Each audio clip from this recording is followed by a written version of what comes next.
Peace be upon you. You're watching a video from Yaqeen Institute for Youth Conversation in collab with sawajhub.com. ബിസ്മില്ലാ വൽഹംദുലില്ലാ വലാ ഇലാഹ ഇല്ലല്ലാഹു അല്ലാഹു അക്ബർ അസ്തഗ്ഫിറുല്ലാഹ്. പ്രിയ സഹോദരങ്ങളെ, സുഹൃത്തുക്കളെ, അസ്സലാമു അലൈക്കും വറഹ്മത്തുള്ളാഹി വബറകാതുഹു. ഇമാം നബവിയുടെ 40 ഹദീസുകളിൽ 15ാമത്തെ ഹദീസാണ് ഇപ്പോൾ ഞാൻ വായിക്കാൻ ശ്രമിക്കുന്നത്. അൻ അബീ ഹുറൈറ റളിയല്ലാഹു അൻഹു റസൂലുള്ളാഹി സ്വല്ലല്ലാഹു അലൈഹി വസല്ലം ഖാൽ മൻ കാന യുഅ്മിനു ബില്ലാഹി വൽ യൗമിൽ ആഖിർ ഫല്യഖുൽ ഖൈറൻ ഔ ലിയസ്മുത് വമൻ കാന യുഅ്മിനു ബില്ലാഹി വൽ യൗമിൽ ആഖിർ ഫല്യുക്രിം ജാറഹു വമൻ കാന യുഅ്മിനു ബില്ലാഹി വൽ യൗമിൽ ആഖിർ ഫല്യുക്രിം വൈഫ. ഇമാം ബുഖാരിയും മുസ്ലിമും റിപ്പോർട്ട് ചെയ്തിരിക്കുന്ന അബൂ ഹുറൈറ റളിയല്ലാഹു അൻഹു ഉദ്ധരിച്ച ഹദീസാണിത്. ഒരുപക്ഷേ ഈ ഹദീസിൽ ഉൾച്ചേർന്നിരിക്കുന്ന വിഷയങ്ങൾ പലകുറി പല വേദികളിൽ നമ്മൾ കേട്ട് കാണും. അന്തസ്സാർന്ന ഒരു ജീവിതവും മാന്യവും പവിത്രവുമായ വ്യക്തിത്വവുമൊക്കെ മുറുകെ പിടിച്ച് ജീവിക്കാൻ ഏറെ സഹായകമാകുന്ന നിർദ്ദേശങ്ങളാണ് റസൂൽ കരീം സല്ലല്ലാഹു അലൈഹി വസല്ലം നമുക്ക് നൽകുന്നത്. നമ്മുടെ വൈയക്തിക സാമൂഹിക ജീവിതത്തിൽ നിർബന്ധമായും സൂക്ഷ്മതയോടെ പരിപാലിച്ചിരിക്കേണ്ട 3 വിഷയങ്ങളാണ് ഇതിൽ പ്രതിപാദിക്കപ്പെട്ടിരിക്കുന്നത്. മൻ കാന യുഅ്മിനു ബില്ലാഹി വൽ യൗമിൽ ആഖിർ, ആരെങ്കിലും അള്ളാഹുവിലും അന്ത്യദിനത്തിലും വിശ്വസിക്കുന്നുവെങ്കിൽ. അള്ളാഹുവിലും അന്ത്യദിനത്തിലും വിശ്വസിക്കുക എന്ന് പറയുമ്പോൾ തന്നെ മനുഷ്യന്റെ തുടക്കവും ഒടുക്കവും ഒക്കെ അതിൽ വന്നു. അള്ളാഹുവിൽ നിന്നാണ് നമ്മുടെ തുടക്കം. അവനാണ് നമ്മെ ഏവരെയും സൃഷ്ടിച്ചവൻ. യൗമുൽ ആഖിർ എന്നത് നമ്മുടെ ഒടുക്കത്തിന്റെ പ്രതീകവുമാണ്. അപ്പോൾ സ്വന്തം തുടക്കവും ഒടുക്കവും ബോധ്യമുള്ള ഒരാൾ ഫല്യഖുൽ ഖൈറൻ, അവൻ നല്ലതു മാത്രമേ സംസാരിക്കാവൂ, ഔ ലിയസ്മുത്, അല്ലെങ്കിൽ മിണ്ടാതിരിക്കണം.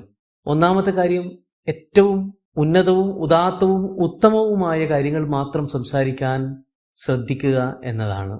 ഒരു വിശ്വാസിയെ സംബന്ധിച്ചിടത്തോളം വായി തോന്നിയത് കോതക്ക് പാട്ട് എന്നൊക്കെ പറയുന്നത് പോലെ അപ്പപ്പോൾ തോന്നുന്നതെല്ലാം വിളിച്ചു പറയുക, നേരം പോക്കിന് വേണ്ടി ആളുകളെ രസിപ്പിക്കാൻ വേണ്ടിയിട്ട് തന്നെക്കുറിച്ച് വലിയ മതിപ്പുണ്ടാക്കാൻ വേണ്ടിയൊക്കെ വിഡ്ഢിത്തരങ്ങളും വിവരക്കേടുകളും അല്പജ്ഞാനവും ഒക്കെ വിളിച്ചു പോവുക എന്നതൊന്നും വിശ്വാസിക്ക് ഭൂഷണമല്ല.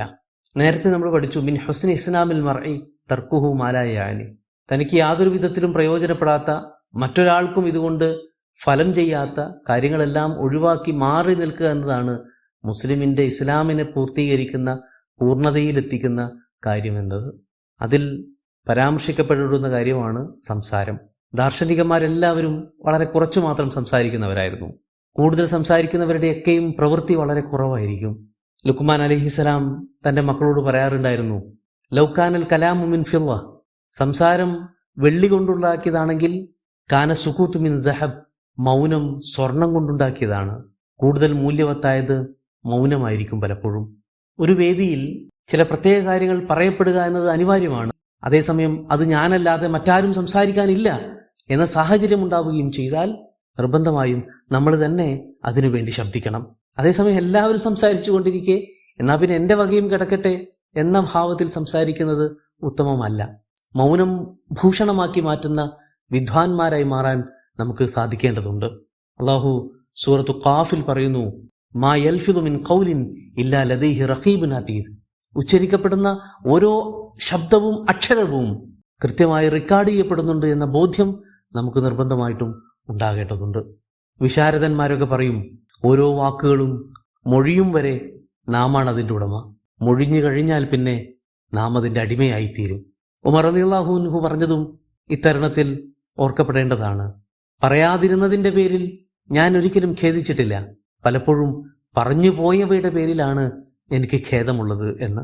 അതുകൊണ്ട് സംസാരം അത്രമേൽ ശ്രദ്ധയോടെ കരുതലോടെ നടത്താനും സാധ്യമാകുന്നത്ര മൗനം ദീക്ഷിക്കാനും ശ്രമിച്ചാൽ നമ്മുടെ വ്യക്തിത്വവും നമ്മുടെ പരലോകമോക്ഷവും സുരക്ഷിതമായിരിക്കുമെന്ന് ഓർമ്മപ്പെടുത്തുവാണ്. റസൂൽ ഓർമ്മപ്പെടുത്തുന്ന രണ്ടാമത്തെ കാര്യം, വമൻ കാന യുഅ്മിനു ബില്ലാഹി വൽ യൗമിൽ ആഖിർ ഫൽ യുക്രിം ജാറഹ്, അതെ, അള്ളാഹുവിലും അന്ത്യദിനത്തിലും വിശ്വാസമുണ്ടെങ്കിൽ അവൻ തന്റെ അയൽവാസിയെ ആദരിക്കട്ടെ. സൂറത്തു നിസായിൽ അള്ളാഹു പറയുന്നുണ്ട്, വഅബ്ദുല്ലാഹ വലാ തുശ്രികു ബിഹി ഷൈഅ വബിൽ വാലിദൈനി ഇഹ്സാന വബിദിൽ ഖുർബ വൽ യതാമ വൽ മസാകീൻ വൽ ജാരിദിൽ ഖുർബ വൽ ജാരിൽ ജുനുബ് വസ്വാഹിബി ബിൽ ജംബ്. അള്ളാഹ്ക്ക് ഇബാദത്ത് എടുക്കണം, ഒരു കാരണവശാലും ഒരു വിധേനയും ശിർക്ക് ചെയ്യരുത്. കൂടെ മാതാപിതാക്കൾക്കും അടുത്ത ബന്ധുക്കൾക്കും അനാഥകൾക്കും അഗതികൾക്കും സമീപത്തോ വിദൂരത്തോ ഉള്ള അയൽപ്പക്കക്കാർക്കും ഉത്തമ സുഹൃത്തുക്കൾക്കുമെല്ലാം നന്മ ചെയ്യുകയും വേണം. ഇഹ്സാനോടുകൂടി അവരോട് പെരുമാറണമെന്ന്. അയൽവാസികളെ കുറിച്ച് പറയുമ്പോൾ വൽജാരിദിൽ ഖുർബ വൽജാരിൽ ജുനുബ്, അടുത്തും അകലത്തുമുള്ള അയൽവാസികളെന്ന് പ്രത്യേകം രണ്ടിനമാക്കി എടുത്തു പറഞ്ഞിട്ടുണ്ട്. ഉലമാക്കൾ പറയാറുണ്ട്, ഇദാ കാനൽ ജാറു മുസ്ലിമൻ ദാ ഖറാബ, തൻ്റെ അയൽവാസി അയാൾ മുസ്ലിമുമാണ്, ബന്ധുവുമാണ് എങ്കിൽ ഫലഹു സലാസത്തു ഹുഖൂഖ്, അവന് 3 തരത്തിലുള്ള അവകാശങ്ങളുണ്ട്. അഥവാ അവനോട് നമുക്ക് 3 വിധത്തിലുള്ള ബാധ്യതയുണ്ട്. ഒന്ന് ഹക്കുൽ ജവാർ, അയൽവാസി എന്ന നിലക്കുള്ള പരിഗണനയും ബാധ്യതയും നമ്മൾ അങ്ങോട്ട് കാണിക്കണം. വൽ ഇസ്ലാം, മുസ്ലിമാണെന്നുള്ള നിലക്ക് അധിക ബാധ്യത കാണിക്കേണ്ടതുണ്ട്. വൽ ഖറാബ, അദ്ദേഹം ബന്ധുവാണെന്ന കാരണത്താൽ കുറച്ചധികം ബാധ്യത, കുറച്ചധികം ഊഷ്മളമായ ബന്ധം ഒക്കെ നിലനിർത്താൻ നമുക്ക് കഴിയണം. അയാൾ മുസ്ലിമായ അയൽവാസിയാണ്, ബന്ധുവല്ല എങ്കിൽ 2 തരത്തിലുള്ള ബാധ്യത നിലനിൽക്കുന്നുണ്ട്. ഇസ്ലാമിന്റെ ബാധ്യതയും അയൽപക്കത്തിന്റെ ബാധ്യതയും. ഇനി ഒന്നുമല്ല, ഒരു കാഫിറാണ് നിങ്ങളുടെ അയൽപക്കത്തുള്ളതെങ്കിൽ അപ്പോഴും അയാളുമായിട്ട് നമുക്കൊരു ബാധ്യത അവശേഷിക്കുന്നുണ്ട്. അത് അയൽപക്ക ബാധ്യതയാണ്. ഒരിക്കലും മുറിച്ചു കളയാൻ കഴിയാത്തൊരു ബാധ്യതയാണത്.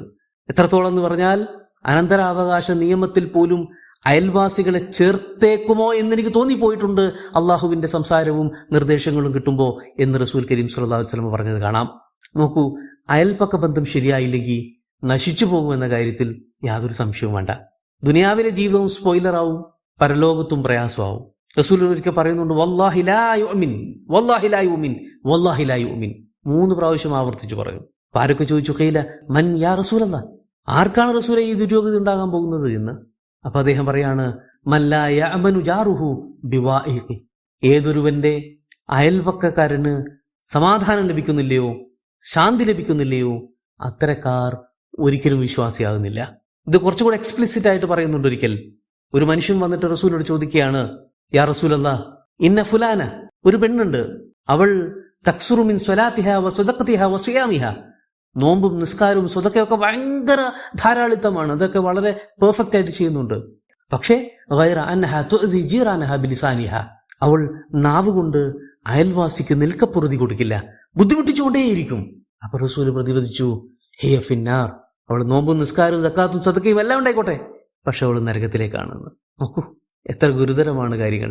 ചപ്പുചവറുകൾ വാരിക്കൂട്ടി അയൽപ്പക്കത്ത് കൊണ്ടുപോയിടുക, വീട്ടിലെ അഴുക്കുവെള്ളം അയൽപ്പറമ്പിലേക്ക് ചാരി കീറി ഒഴുക്കി വിടുക, സ്വസ്ഥമായി ഒന്ന് ഉറങ്ങാൻ പോലും സമ്മതിക്കാത്ത വിധം ശബ്ദകോലാഹലങ്ങൾ ഉണ്ടാക്കുക, അവരുടെ പ്രൈവസിയിലേക്ക് ഒളിഞ്ഞു നോക്കുക, ഇങ്ങനെ തുടങ്ങി ഒട്ടനവധി വിഷയങ്ങൾ അയൽപ്പക്ക ബന്ധങ്ങളെ താറുമാറാക്കാൻ പോകുന്നവയാണ്. സവിശേഷമായ ഒരിക്കൽ റസൂൽ ഇങ്ങനെയും പറയുന്നുണ്ട്.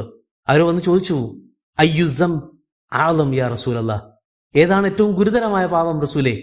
അപ്പൊ അദ്ദേഹം പറഞ്ഞു, അൻ തജഅല ലില്ലാഹി നദ്ദൻ വഹുവ ഖലഖ, നിന്നെ സൃഷ്ടിച്ച അള്ളാഹുവിന് തത്തുല്യമായി മറ്റാരെയെങ്കിലും സങ്കല്പിക്കുക. അത് കേട്ടപ്പോൾ ചോദിച്ചു, സുമ്മ അയ്യി, പിന്നെന്താണ്? അൻ തഖ്തുല വലദക് മഖാഫതൻ അൻ യതഅമ മഅക്, നിന്റെ ഭക്ഷണം ഷെയർ ചെയ്യേണ്ടി വരുമെന്ന് പേടിച്ചിട്ട് സ്വന്തം മക്കളെ കൊന്നുകളയുക, ഇതാണ് ഗുരുതരമായ മറ്റൊരു പാപമെന്ന് റസൂൽ പറഞ്ഞു. അപ്പോഴും വിട്ടില്ല. സുമ്മ അയ്യ്, പിന്നെയും എന്താണെന്ന് ചോദിച്ചപ്പോൾ അവസാനമായി റസൂൽ പറഞ്ഞു, അൻ തസാനിയ ഹലീലത ജാരിക്, നിന്റെ അയൽപ്പക്കക്കാരന്റെ പെമ്പർനൊത്തിയെ കാമക്കണ്ണോടുകൂടി നോക്കുകയും അവളെ വ്യഭിചരിക്കാൻ ശ്രമിക്കുകയും ചെയ്യുക എന്നതാണ് ഏറ്റവും ആഴമായ പാപകൃത്യം എന്ന് അവിടെ റസൂൽ പഠിപ്പിച്ചു. അപ്പൊ ഇങ്ങനെ 100 കാര്യങ്ങൾ അയൽപ്പക്കവുമായി ബന്ധപ്പെടുത്തി സൂക്ഷ്മതയോടെ നോക്കിക്കാണുകയും ശ്രദ്ധിക്കുകയും ചെയ്യേണ്ടതുണ്ട് എന്ന് ഇസ്ലാം കണിശമായി തന്നെ പഠിപ്പിക്കുന്നുണ്ട്.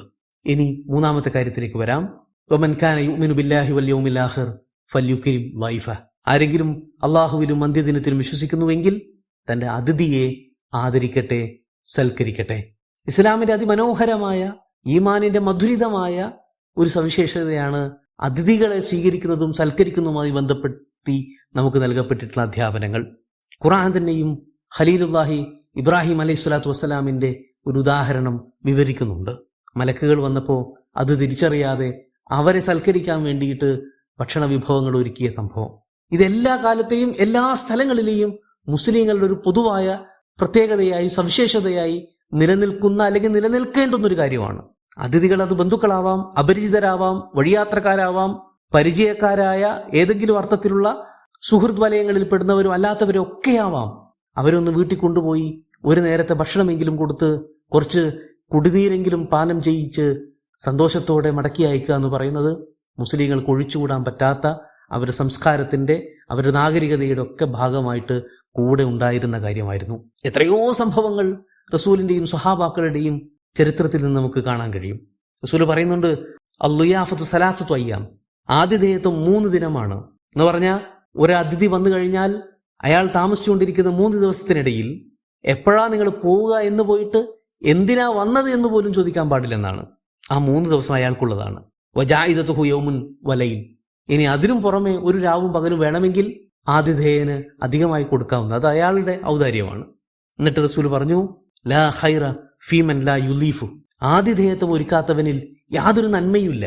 വേറെ എന്തെല്ലാം ഭാവഹാവാദികളുണ്ടെങ്കിലും വേറെ ഏതെല്ലാം മേമ്പൊടികളുണ്ടെങ്കിലും അതിഥിയെ സൽക്കരിക്കാൻ പഠിച്ചിട്ടില്ലെങ്കിൽ പിന്നെ അവനിൽ യാതൊരു നന്മയും ഇല്ല സത്യത്തിൽ എന്നാണ് റസൂൽ പറയുന്നത്. സമയത്തിന്റെ പരിമിതി അനുഭവിക്കുന്നത് കൊണ്ട് തന്നെ ഈ 3 വിഷയത്തെയും ഇതിൽ കൂടുതൽ എക്സ്പാൻഡ് ചെയ്യാൻ ഇവിടെ നിർവാഹമില്ല എന്നതുകൊണ്ട് പറഞ്ഞ് അവസാനിപ്പിക്കുകയാണ്. നല്ലത് സംസാരിക്കാൻ ശീലിക്കുക, അയൽക്കാരോട് ഏറ്റവും മാന്യമായി പെരുമാറാൻ ശ്രമിക്കുക, അതിഥികളെ മാന്യമായി സൽക്കരിക്കുക. ഇത് 3 നമ്മൾ കൈമോശം വരാതെ കാത്തുസൂക്ഷിക്കേണ്ടുന്ന സംസ്കാര മുദ്രയായി കൊണ്ടു നടക്കണം എന്ന് ഓർമ്മപ്പെടുത്തിക്കൊണ്ട് അടുത്ത ഹദീസുമായി നാളെ കാണാം ഇൻഷാ അല്ലാഹ് എന്നും പറഞ്ഞുകൊണ്ട് ഇത് അവസാനിപ്പിക്കുകയാണ്. അസ്സലാമു അലൈക്കും വറഹ്മത്തുള്ളാഹി.